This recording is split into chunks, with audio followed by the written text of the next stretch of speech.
Hello everyone, कैसे हो आप सब। Welcome to my channel. आज हम जानेंगे कंज्यूमर इक्विलिब्रियम के बारे में। फाइनली मेन टॉपिक आ गया। इसी के ऊपर चैप्टर था और इसकी शुरुआत आज हो जाएगी। प्रीवियस वीडियो में हमने जाना law of diminishing marginal utility. चलिए स्टार्ट करते हैं। इक्विलिब्रियम क्या होता है? इक्विलिब्रियम इज़ अ स्टेट और a position of no change. मतलब एक ऐसी सिचुएशन, एक ऐसी पोजीशन जिसको कोई भी बदलना नहीं चाह रहा हो, वहाँ पे उसको बहुत मज़ा आ रही है, उस जगह से उसको हटना ना हो, वो होता है इक्विलिब्रियम। कंज्यूमर क्या होता है? कंज्यूमर जो कंज्यूम करता है, गुड्स कंज्यूम करता है। गुड्स क्यों कंज्यूम करता है? क्योंकि उसको सेटिस्फैक्शन चाहिए होता है। मेन ऑब्जेक्टिव तो कंज्यूमर का यही होता है ना कि जितना पैसा वो किसी भी कमोडिटी को ख़रीदने में लगा रहा है उतना सेटिस्फैक्शन उसको मिल जाए। और कंज्यूमर इक्विलिब्रियम, इसको जोड़ दीजिए, क्या बन जाएगा? एक ऐसी सिचुएशन, एक ऐसी जगह जहाँ पे कंज्यूमर को मैक्सिमम सेटिस्फैक्शन मिल रहा हो। Consumer equilibrium refer to a situation of maximum satisfaction while he is spending his given income across a different goods।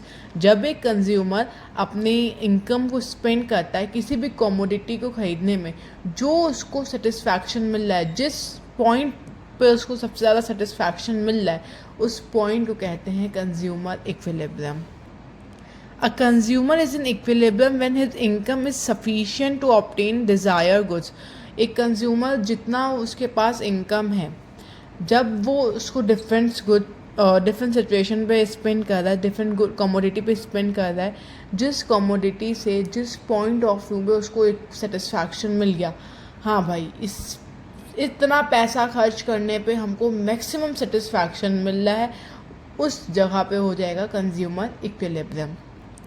एक जो रैशनल कंज्यूमर होता है, एक समझदार कंज्यूमर होता है, जब उसको उसका इक्विलिब्रियम, वो पोजीशन मिल जाती है जहाँ पे उसका सेटिस्फैक्शन सबसे ज़्यादा होता है, वो उस पोजीशन से हटना नहीं है। कंज्यूमर इक्विलिब्रियम दो केस होते हैं समझने के लिए। एक one commodity case. One commodity case मतलब जब कंज्यूमर केवल एक ही कमोडिटी पे अपना सारी इनकम खर्च कर रहा हो, या जितना भी पैसा उसको खर्च करना है वो सब एक ही कमोडिटी को खरीदने में लगा रहा हो। टू कमोडिटी केस मतलब जब भी वो अपनी इनकम किसी भी दो कमोडिटी पे स्पेंड करता है, वो टू कमोडिटी केस बन जाता है। हम लोग कंज्यूमर इक्विलिब्रियम इन दोनों केस के रेफरेंस में पढ़ेंगे।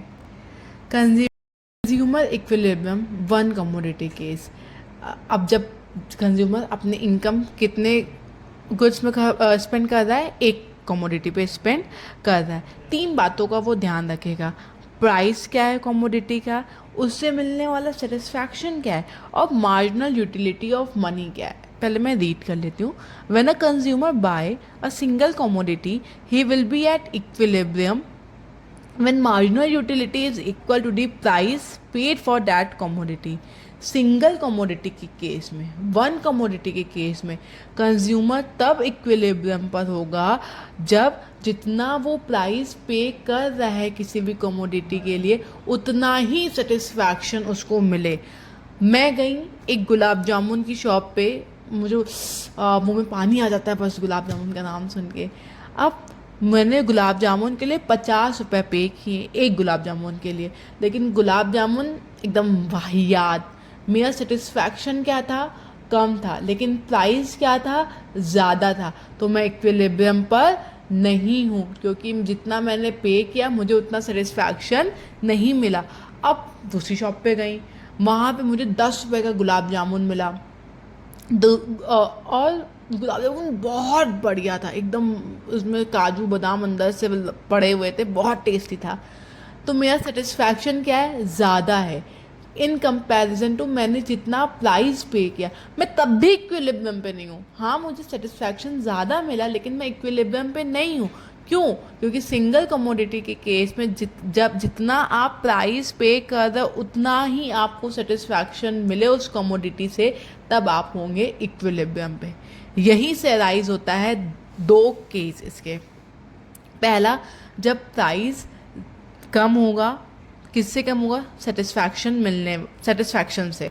इस केस में जो मार्जिनल यूटिलिटी है, मतलब जो एडिशनल यूनिट खरीदने पर सेटिस्फैक्शन है, वो क्या है? ज़्यादा है। किसके कंपैरिजन में? प्राइस के।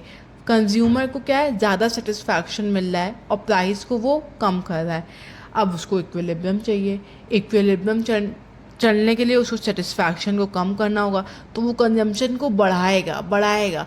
डीएमयू याद ना, law of diminishing marginal utility. जैसे जैसे कंजम्पशन बढ़ाएंगे मार्जिनल यूटिलिटी क्या होती जाएगी, कम होती जाएगी। सेटिस्फैक्शन क्या होता जाएगा, कम होता जाएगा। तो जैसे जैसे कंजम्पशन बढ़ेगा इस कमोडिटी का, कमोडिटी एक्स का, वैसे ही वैसे सेटिस्फैक्शन क्या होता जाएगा, कम होता जाएगा। और अल्टीमेटली एक सिचुएशन ऐसी आएगी कि जो मार्जिनल यूटिलिटी होगी, जो सेटिस्फैक्शन होगा, वो इक्वल हो जाएगा उसके प्राइस से, उस कमोडिटी के प्राइस से।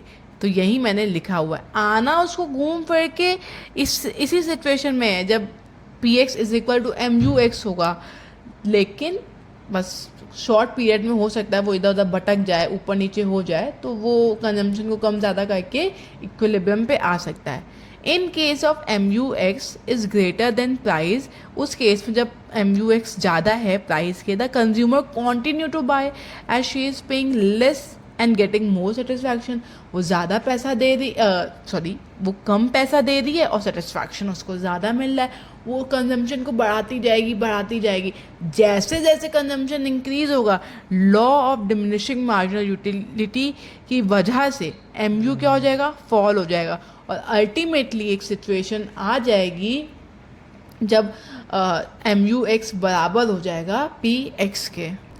दूसरा केस क्या जाएगा, जब प्राइस क्या होगा, ज़्यादा, मतलब हमको बहुत पैसा देना पड़ रहा है लेकिन सेटिस्फैक्शन नहीं मिल रहा है। उस केस में क्या होगा, हम लोग प्राइस ज़्यादा दे रहे हैं, सेटिस्फैक्शन कम मिल रहा है।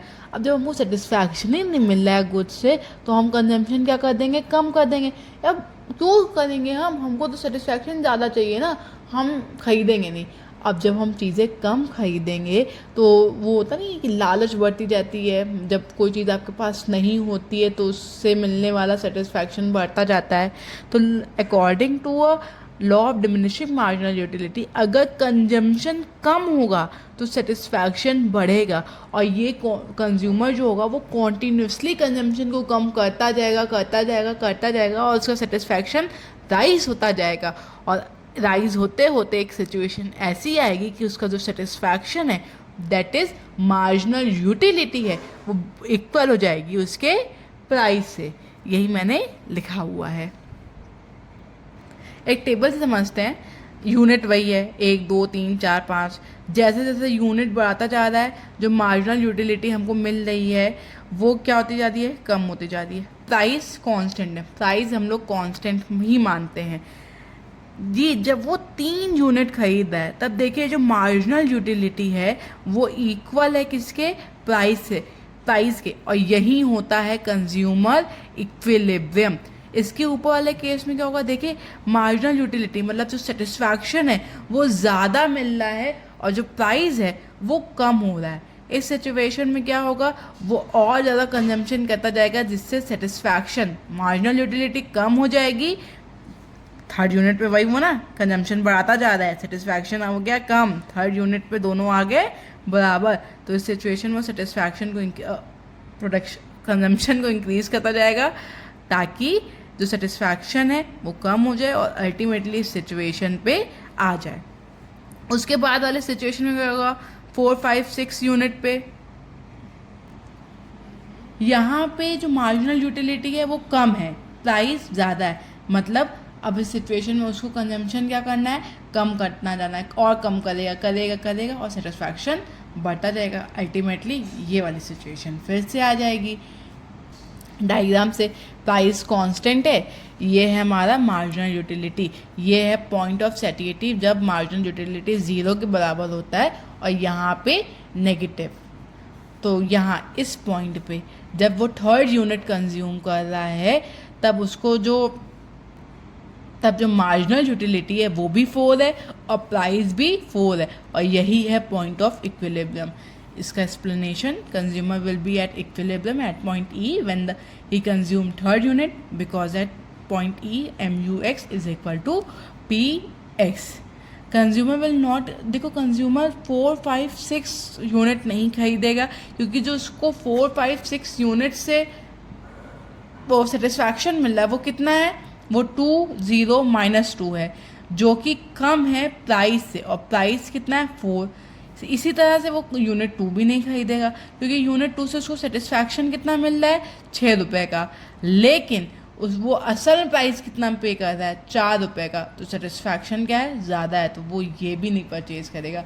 वो थर्ड यूनिट परचेज़ करेगा, बाय करेगा, जहाँ पे उसका जो उसको सेटिस्फैक्शन मिल रहा है इन टर्म्स ऑफ रुपी, 4 रुपये का, वो प्राइस के जो वो असल में पे कर रहा है 4 रुपये, उसके बराबर है। तो ये था consumer equilibrium 1 commodity case. Next video में हम पढ़ेंगे कंज्यूमर इक्विलिब्रियम इन 2 कमोडिटी केस। अगर आपको मेरा वीडियो पसंद आए तो please like, subscribe and share. Thank you.